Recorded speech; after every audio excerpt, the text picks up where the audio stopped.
First things first, thank you all so much for joining us for Sex Life and Hannah. Give yourselves a round of applause.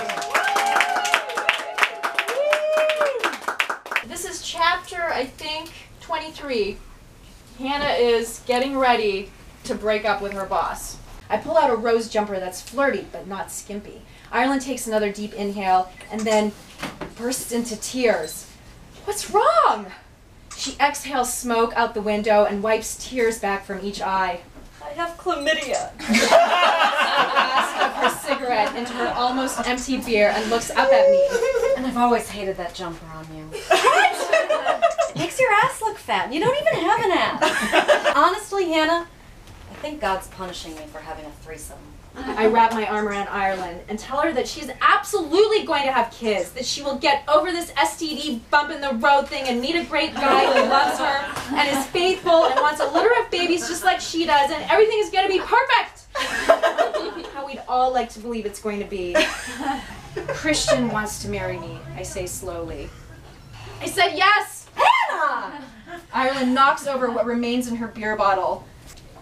Oh my God!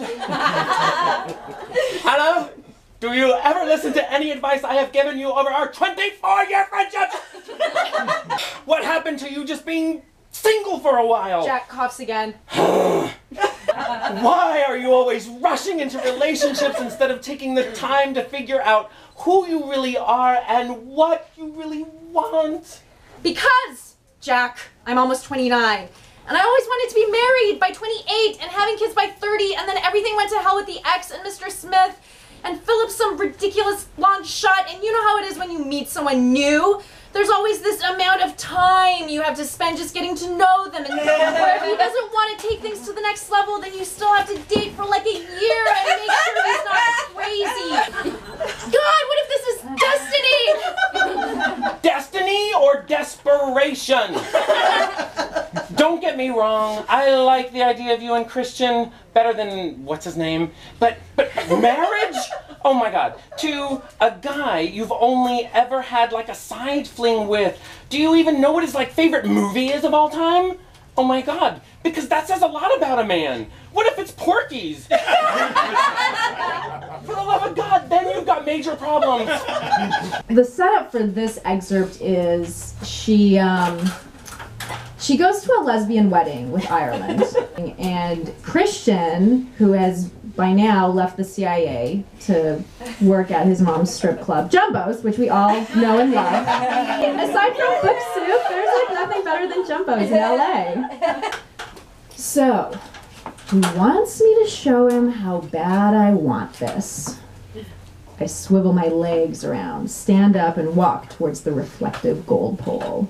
Well, that shouldn't be too hard in a joint like this. I hike my hugging dress up a bit, glad it's got plenty of stretch, and wrap one knee around the pole for support before arching my back. Maybe a little too far. I feel a twinge of pain and try to recoil without Christian noticing. I knew it was a bad idea to laugh off the pole dancing class Ireland once suggested we take.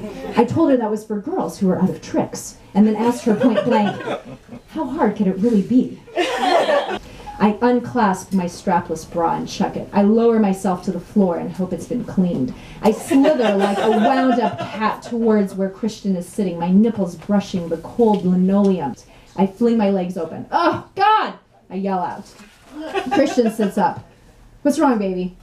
I think I just pulled my groin. He walks out. I stand up and make my way off the stage, bouncing my hips from side to side as I walk over to him. Christian opens his lips, but I tease, not letting his tongue in, instead biting a little at his top lip and then his bottom, and then nipping at the edge of his chin and slapping his hand away when he tries to touch my ass.